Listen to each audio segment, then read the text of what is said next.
Everyone. இன்னைக்கு நம்ம பார்க்க போகிறது குரூப் 3 டிப்ஸ்.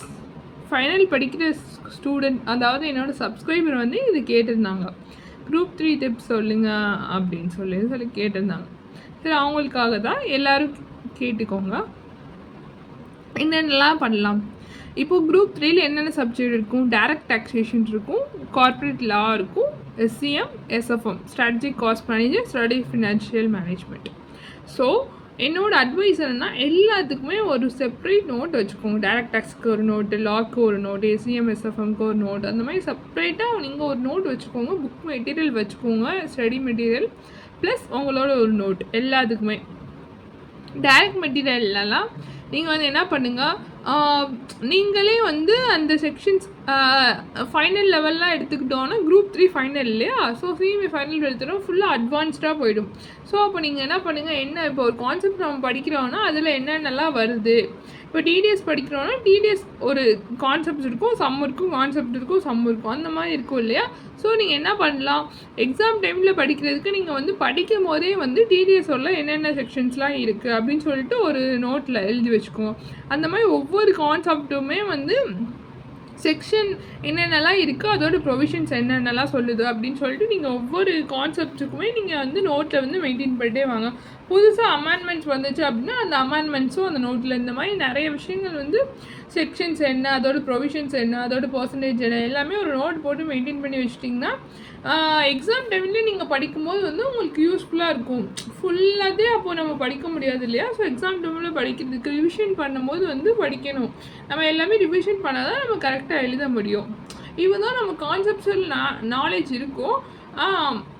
பட் ஆனால் வந்து இந்த கொஸ்டின் என்னன்னு தெரியும், பட் எக்ஸாக்டான அந்த செக்ஷனோ எக்ஸாக்டான அந்த பர்சன்டேஜோ நம்மளுக்கு தெரியாது. ஸோ அதுக்கு என்ன ஆகும், ரிவிஷன் வந்து லேக் ஆகுது. ரிவிஷனுங்கிறது ரொம்ப ரொம்ப இம்பார்ட்டன்ட். ஸோ அதுக்காக தான் சொல்கிறேன், எல்லாத்துக்கும் ஒரு நோட் வச்சுக்கோங்க. டிடிக்கு இந்த மாதிரி ஒரு நோட் வச்சுக்கலாம், டிடிஎஸ் செக்ஷன்ஸ்லாம் எழுதி வச்சுக்கலாம், டிசிஎஸில் என்னென்ன சொல்லியிருக்காங்க, இதுமாதிரி ஒவ்வொரு கான்செப்ட்ஸ்லேயும் செக்ஷன்ஸ் வைஸ் நம்ம எழுதி வச்சுக்கலாம். அது செக்ஷனு, அது என்ன அந்த ப்ரொவிஷன் என்ன சொல்லுது, அதோட பர்சன்டேஜ், அந்த லிமிட், த்ரெஷோல்ட் லிமிட்டு, அதெல்லாம் எழுதி வச்சுக்கலாம். அமெண்ட்மெண்ட்ஸ் எல்லாமே ஒரு நோட், டிடிக்குன்னு ஒரு நோட் வச்சுக்கணும் எக்ஸாம் டைமில் ரிவிஷன் பண்ணுறது. அதுமாதிரி லாக்குன்னு நோட் வச்சுக்கோங்க. டெஃபினேஷன்ஸ் வந்து அசட்டிஸ் இருக்கணும் லாவில். அந்த டெஃபினேஷனு, அந்த டைப்ஸு, அட்வான்டேஜ் டிஸ்அட்வான்டேஜஸ்ஸு, இது என்னென்னலாம் சொல்லுது அப்படிங்கிறது வந்து உங்கள் ஹோன் நோட்ஸில் கிறிஸ்பாக ஷார்ட் அண்ட் ஸ்வீட்டாக நீங்கள் எழுதி வச்சுக்கோங்க. லாக்குன்னு ஒரு செப்பரேட் நோட்ஸ் உங்கள் ஓன் வேர்ட்ஸில் நீங்கள் படிக்கும் போதே எழுதி வச்சுக்கோங்க. இதில் நீங்கள் ஃப்யூச்சரில் படிக்கிற எல்லாத்துக்குமே கண்டிப்பாக யூஸ் ஆகும். படிக்கும் போதே நீங்கள் எழுதி வச்சுக்கோங்க. ஸோ இது எல்லாமே வந்து உங்களுக்கு எக்ஸாமில் படிக்கும் போது வந்து ரொம்ப ஈஸியாக இருக்கும். ஃபுல் இதுவும் படிக்க முடியாது. ஸோ புக்ஸில் என்ன பண்ணணும்னா, புக்ஸில் வந்து ஹைலைட் பண்ணி வச்சுக்கணும். ஒரு சம்ஸ் வந்து உங்களுக்கு இம்பார்ட்டன்ட் தோணுது, இல்லை இம்பார்ட்டன்ட் சொல்கிறாங்க அப்படின்னா அந்த இதில் வந்து புக்ஸில் ஹைலைட் எல்லாம் நீங்கள் ஹைலைட் பண்ணி வச்சுக்கணும். மிச்ச கான்செப்ட்ஸுவல் தியரி எல்லாமே வந்து நீங்கள் ஒரு நோட் செப்பரேட்டாக நோட் போட்டு இந்த பேஜாக அந்த இந்த கான்செப்ட் இருக்கும் அப்படிங்கிற மாதிரி நீங்கள் மெயின்டைன் பண்ணி வச்சுக்கணும். எஸ்சிஎம் எஸ்எஃப்எம் பொறுத்தளவுக்கு என்ன பண்ணணும்னா ஒரு நோட் வச்சுக்கணும். அதில் வந்து அந்த நோட்டில் வந்து எஸ்சிஎம்மோ எஸ்எஃப்எம்மோ சப்ஜெக்டோ அந்த ஃபார்முலாஸ் எல்லாம் ஒரு கான்செப்ட் எடுத்துட்டோன்னா கேபிட்டல் பட்ஜெட்டிங்கில் என்னென்ன ஃபார்முலாஸ் வரும் அப்படிங்கிறது எல்லாமே ஃபார்முலாஸ் எல்லாம் ஒரு நோட்டில் வந்து மெயின்டைன் பண்ணி வச்சுக்கோங்க. ஓகேவா? அதே மாதிரி என்ன பண்ணணுன்னா தியரிஸும் நீங்கள் ஓனாக எழுதி வச்சுக்கோங்க. டெஃபினேஷன்ஸ்லாம் அசட்டேஸ் இருக்கட்டும், பட் மீனிங் வச்சு அவங்க ஓன் வேர்ட்ஸில் எழுதி வச்சுக்கோங்க. டைப்ஸ் என்னென்ன இருக்குது அப்படின்னு சொல்லி நீங்கள் படிக்கும் போதே வந்து என்ன பண்ணணும்னா நோட்டோட ஃப்ரண்ட் சைடு எல்லாத்துலேயுமே வந்து தியரி அந்த மாதிரி வச்சுக்கோங்க. இது ரொம்ப நல்லாயிருக்கும். இந்த ஐடியா ட்ரை பண்ணி பாருங்க. எஸ்சிஎம் எஸ்எஃப்எம் படிக்கும் நோட்டோட ஃப்ரண்ட் சைடில் என்ன பண்ணணும்னா தியரிஸ் உள்ள எழுதி வச்சுக்கோங்க. அதோட கான்செப்ட்ஸோட meaning, definition, types, advantage disadvantage அந்த மாதிரி நீங்கள் எழுதி வச்சுக்கோங்க. நோட்டோட பேக் சைடெல்லாம் அந்த கான்செப்டோட ஃபார்முலாஸ் எல்லாமே நீங்கள் எழுதி வச்சுக்கோங்க. அப்போ நீங்கள் படிக்கும்போது உங்களுக்கு ரொம்ப யூஸ்ஃபுல்லாக இருக்கும்.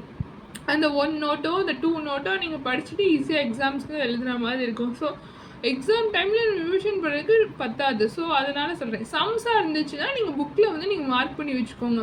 என்னென்ன சம்ஸ் உங்களுக்கு இம்பார்ட்டன்ட் தோணுதோ, இல்லை இம்பார்ட்டன்ட் யாரோ சொல்லியிருப்பாங்க, இல்லை நீங்கள் கொஸ்டின் பேப்பரில் பார்த்துருப்பீங்க, அதில் எந்த இடத்துல சேஞ்சஸ் வந்து இருக்கும். ஒவ்வொரு சம்மும் ஒவ்வொரு மாதிரி இருக்கும் ஃபைனலில் பொறுத்தளவுக்கு. ஸோ என்ன பண்ணால் ஃபுல் சம்மும் அதில் என்ன சேஞ்சஸ் வந்து இருக்குது அப்படிங்கிறது நீங்கள் பார்த்துருப்பீங்களோ அதை மட்டும் நீங்கள் ஹைலைட் பண்ணி வச்சுக்கோங்க. இந்த மாதிரிலாம் ஃபாலோ பண்ணிங்கன்னா உங்களுக்கு கண்டிப்பாக யூஸ்ஃபுல்லாக இருக்கும், ஈஸியாக இருக்கும் படிக்கிறதுக்கும். இது சார்ந்தமா ஏதாச்சும் டவுட்ஸ் இருந்துச்சுன்னா கமெண்ட் செக்ஷனில் கமெண்ட் பண்ணுங்கள். இந்த வீடியோ பிடிச்சிருந்துச்சுன்னா லைக் பண்ணுங்கள். இன்னும் என்னோட சேனலை சப்ஸ்கிரைப் பண்ணால் பார்த்துருந்தீங்கன்னா மறக்காமல் சப்ஸ்கிரைப் பண்ணுங்கள். உங்கள் ஃப்ரெண்ட்ஸ் எல்லாருக்கும் ஷேர் பண்ணுங்கள். Thank you. Happy learning, happy teaching.